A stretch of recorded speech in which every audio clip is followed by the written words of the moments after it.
नमस्कार दर्शकबिन, तपाईँ हेर्दै हुनुहुन्छ माइक्रो संसार मिडिया। दर्शकबिन, आज हामी केही न्यूज अपडेटका साथमा उपस्थित भएका छौं। पछिल्लो 24 घण्टामा 4897 जनामा कोरोना संक्रमण पुष्टि। बुधबार मात्रै 45,000 बढीले छाडे उपत्यका। होम आइसोलेसनमा बसेका पुरुषले गरे आत्महत्या। निषेधाज्ञामा पनि नियमित उडान हुने। उपत्यकाका सबै पेट्रोल पम्पहरू खुल्ला रहने। निषेधाज्ञामा हवाई यात्रुले के गर्ने र के नगर्ने। दर्शकबिन, यी आवत समाचारहरूको साथमा हामी उपस्थित भएका छौं।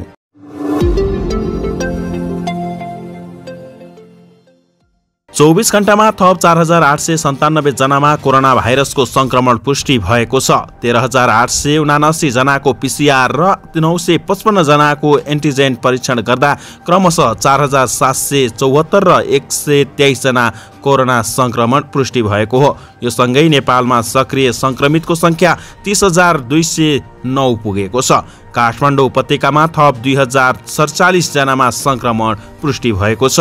पछिल्लो एक दिनमा भक्तपुरमा 232, ललितपुरमा 351 र काठमाडौँमा 1464 जना संक्रमित थपिएका हुन्। पछिल्लो 24 घण्टामा 773 जना संक्रमण मुक्त भएका छन्।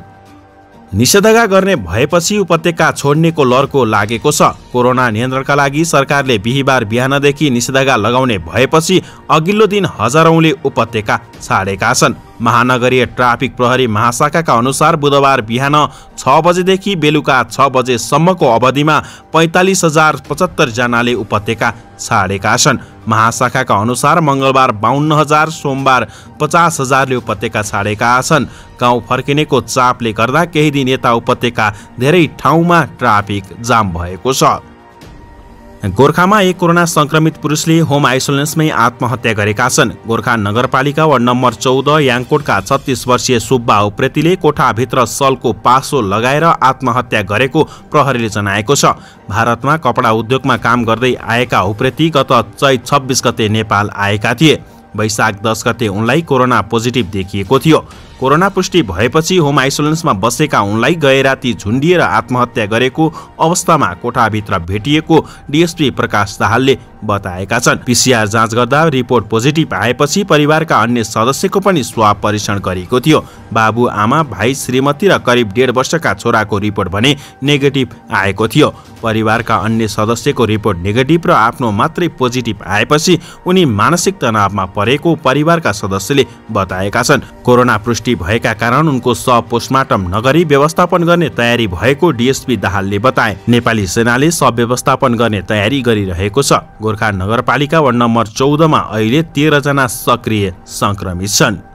निषेधाज्ञामा पनि नियमित उडान। काठमाडौँ उपत्यका लगायत मुलुकका विभिन्न जिल्लामा बिहीबारदेखि निषेधाज्ञा लागू हुँदैछ। निषेधाज्ञाकै बीच आन्तरिक तथा अन्तर्राष्ट्रिय उडान नियमित हुने भएको छ। नियामक नेपाल नागरिक उड्डयन प्राधिकरण क्यानले निषेधाज्ञा लागू गरिएका अवस्थामा पनि दुवैतर्फका उडान नियमित हुने जनाएको छ। क्यानका प्रवक्ता राजकुमार छेत्रीले निषेधाज्ञा लागू हुने बिहीबारदेखि आन्तरिक र अन्तर्राष्ट्रिय उडान नियमित सञ्चालन गरिने जानकारी दिएका छन्। पर्यटन तथा नागरिक उड्डयन मन्त्रालयलाई पत्रचार गरिएको क्यानको भनाइ छ। आन्तरिक उडान नियमित हुने भए पनि निषेधाज्ञा अघिको तुलनामा यात्रुको संख्या कम हुने प्रवक्ता छेत्रीले बताएका छन्। तथापि निषेधाज्ञाको नराम्ररी असर आन्तरिक हवाई उडानमा परेको छ। निषेधाज्ञा हुने अघिल्ला 2 देखि 3 दिनमा आयुष सेवा प्रदायक कम्पनीले उडान संख्या थपेर यात्रुलाई गन्तव्यमा पुर्याउन व्यस्त रहे। यसबीचमा काठमाडौँ बाहिरिने र भित्रिने हवाई यात्रु पनि हत्तै बढेका छन्। यात्रुको सुविधालाई मध्यनजर गर्दै अधिक संख्यामा उडान थपिएको एयरलाइन्सले जनाएको छ। आन्तरिक उडानका ठूला हवाई सेवा प्रदायक कम्पनी र बुद्ध एयर, यति एयरलाइन्स, श्री एयरलाइन्स लगायतका कम्पनीलाई यात्रु ओसार्ने चटारो परेको छ। यात्रुको चाप बढेपछि आयुष सेवा कम्पनीले उडान थपेका हुन्। बुद्धले आज 22 र मंगलबार 20 तथा यतिले 5 उडान थपेको थियो। आज पनि सोही हाराहारीमा उडान थपिएको कम्पनीले जनाएको छ। बुद्ध एयरले आज 150 उडान मार्फत झण्डै 8,000 यात्रु गन्तव्यमा पुर्याएको छ। सो कम्पनीले मंगलबार मात्रै देशका विभिन्न गन्तव्यमा आगमन र प्रस्थान दुवै गरी 148 वटा उडान गरेको छ। ती उडानबाट 7,500 भन्दा बढी यात्रु उडेका छन्। बुद्धले बिहीबारका लागि 100 हाराहारी उडान गर्ने र ती उडानका लागि करिब 4,000 यात्रुले बुकिङ गरेको जनाएको छ। कम्पनीका सूचना अधिकारी दिपेन्द्र कणले निषेधाज्ञा अघिको तुलनामा कम संख्यामा उडान हुने बताए। उडान सञ्चालन भए पनि विमानस्थलमा पुग्ने र फर्कनेका लागि के कस्तो व्यवस्था हुन्छ भन्ने अझै अन्यलता रहेको उनले बताएका छन्। यति एयरलाइन्सले आज आगमन र प्रस्थान दुवै गरी 76 उडान गरेको छ। उक्त उडानबाट 4100 यात्रुले सेवा लिएको एयरलाइन्सका प्रवक्ता सुदर्शन बर्तौलाले जानकारी दिएका छन्। यतिले बिहीबार 27 उडान निर्धारण गरेको छ। कम्पनीले मंगलबार 70 उडान गरेको थियो। 3000 भन्दा बढी यात्रुले सेवा लिएका छन्। निषेधाज्ञा लागू भए पनि आन्तरिक उडान नरोक्ने सरकारको निर्णय अनुरूप एयरलाइन्सले उडान नियमित सञ्चालन गर्नेछन्। यसबीचमा यात्रुको संख्या भने न्यून रहेको कम्पनीको भनाइ छ। हवाई कम्पनीले स्वास्थ्य प्रोटोकल पालना गरेर उडान नियमित गर्ने जनाएका छन्। त्रिभुवन अन्तर्राष्ट्रिय विमानस्थलमा आन्तरिक 10 हेलिकप्टर कम्पनी सहित 19 आयुष सेवा प्रदायकले उडान भर्दै आएका छन्। अन्तर्राष्ट्रियमा 3 नेपाली सहित 30 आयुष सेवा प्रदायकले उडान गर्दै आएकोमा कोभिड महामारीकै बीच अहिले 20 आयुष सेवा प्रदायकले अन्तर्राष्ट्रिय उडान गरिरहेका छन्। सुरक्षित हवाई यात्राका लागि अपिल आयुष सेवा सञ्चालकहरूको छाता संगठन आयुष सेवा सञ्चालक संघ नेपालले कोभिड महामारीको विषम परिस्थितिमा हवाई यात्रा सुरक्षित नै हुने हुँदा सम्पूर्ण यात्रुमा सुरक्षा मापदण्डको पूर्ण पालना हुने गरी हवाई यात्राका लागि अपिल गरेको छ। संघले आज विज्ञप्ति जारी गर्दै सदस्य आयुष सेवा कम्पनीहरूले सरकारले तोकेको स्वास्थ्य मापदण्ड एवं नेपाल नागरिक उड्डयन प्राधिकरण अनुमोदित कोभिड सम्बन्धी स्ट्यान्डर्ड अपरेटिङ प्रोसिजरको पूर्ण रूपमा पालना गर्ने गरी यात्रुलाई सेवा उपलब्ध गराउने प्रतिबद्धता समेत जनाएको छ। मन्त्री परिषदको वैशाख 13 गतेको निर्णय अनुसार आन्तरिक हवाई उडान आयुष सेवा कम्पनीहरूले यथावत रूपमा हवाई सेवा सञ्चालन भइ नै राख्ने निर्णय गरेको संघका प्रवक्ता युगराज कणेलले जानकारी दिए। अहिलेको असहज परिस्थितिमा हवाई यात्रा सुरक्षित रहेको र स्वास्थ्य मापदण्डलाई कडाइका साथ पालना गरेर सेवा प्रदान गरिने उनले उल्लेख गरेका छन्। निषेधाज्ञामा पनि उपत्यकाका सबै पेट्रोल पम्पहरू खुल्ला रहने बिहीबारदेखि लागू हुने निषेधाज्ञाको समय पनि उपत्यका भित्रकै सबै पम्पहरू खुल्ला हुने भएको छ। नेपाल आयल निगमले बुधबार एक सूचना जारी गर्दै बागमती प्रदेश थानकोट कार्यालय सहित उपत्यका भित्रका निगम आधिकारिक पम्पहरू खुल्ला रहने जानकारी दिएको छ।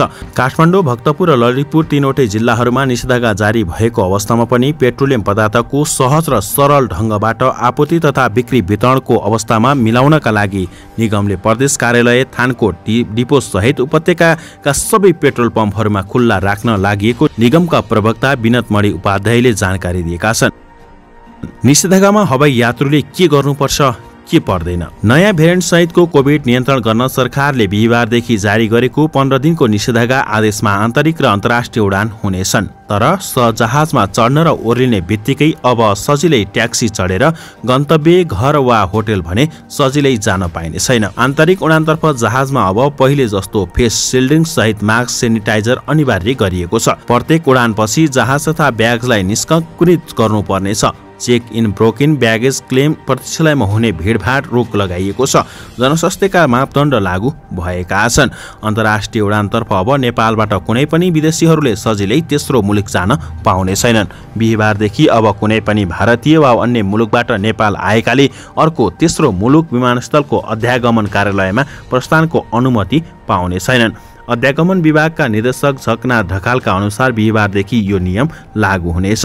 यो सुविधालाई सोमबारको मन्त्री परिषद बैठकले रोकिसकेको छ। तर यो निर्णय अघि नेपाल आइसकेका विदेशी नागरिकले त्रिभुवन अन्तर्राष्ट्रिय विमानस्थल वा स्थलमार्गबाट बाहिरिन चाहेमा सरकार र मातहतका निकायले रोक्न नपाउने निर्देशक ढकालले बताएका छन्। त्रिभुवन अन्तर्राष्ट्रिय विमानस्थल भुटान लगायतका केही मुलुकका लागि ट्रान्जिट बिन्दु पनि हो। यदि कुनै यात्रु काठमाडौँ विमानस्थलबाट सोझै अर्को मुलुक जान चाहन्छ भने त्यस्ता ट्रान्जिट मात्रै बनाउने यात्रुलाई पनि तेस्रो मुलुक प्रस्थानमा रोक नलगाइएको यसअघि सोमबारको मन्त्री परिषद निर्णयमा गरिएको थियो। तर बुधबार साँझ विभागले यस विषयमा आयुष सेवा सञ्चालक तथा यात्रुहरूमा अन्योलता देखिएपछि ट्रान्जिटमा पनि रोक लगाएको सूचना जारी गरेको छ। भारतीय र चिनिया बाहेक अन्य विदेशीलाई स्थलमार्गबाट नेपाल प्रवेशमा रोक लगाएको छ। अध्यागमन विभागले बुधबार साँझ नेपाल आगमन तथा प्रस्थानबारे सूचना जारी गर्दै भारतीय र चिनिया बाहेकलाई सडक मार्गबाट नेपाल आउन रोक लगाएको हो।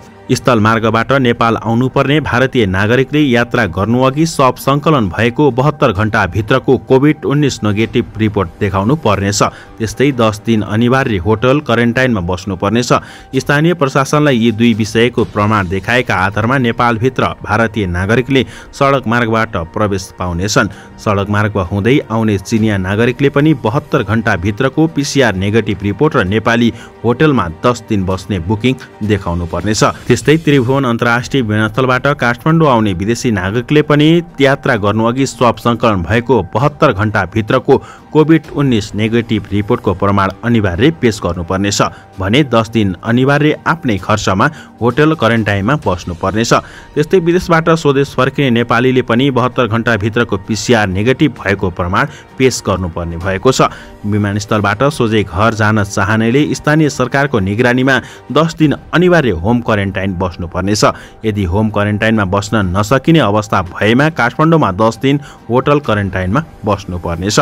यसैबीच काठमाडौँ स्थित आन्तरिक उडानबाट आउजाउ गर्ने यात्रुहरूका लागि नागरिक उड्डयन प्राधिकरणले साझा बस सञ्चालन गर्न संस्कृति पर्यटन तथा नागरिक उड्डयन मन्त्रालयलाई सिफारिस गरेको छ। यस विषयमा साँझसम्म कुनै निर्णय भइ नसकेको प्राधिकरणले जनाएको छ। प्राधिकरण महातत्को उडान अनुमति शाखाले मङ्गलबार मन्त्रालयलाई आन्तरिक तथा अन्तर्राष्ट्रिय यात्रुहरूलाई सघाउ पुर्याउन साझा यातायातका बसहरू परिचालन गर्ने व्यवस्थाका लागि मन्त्रालयलाई लेखी पठाएको थियो।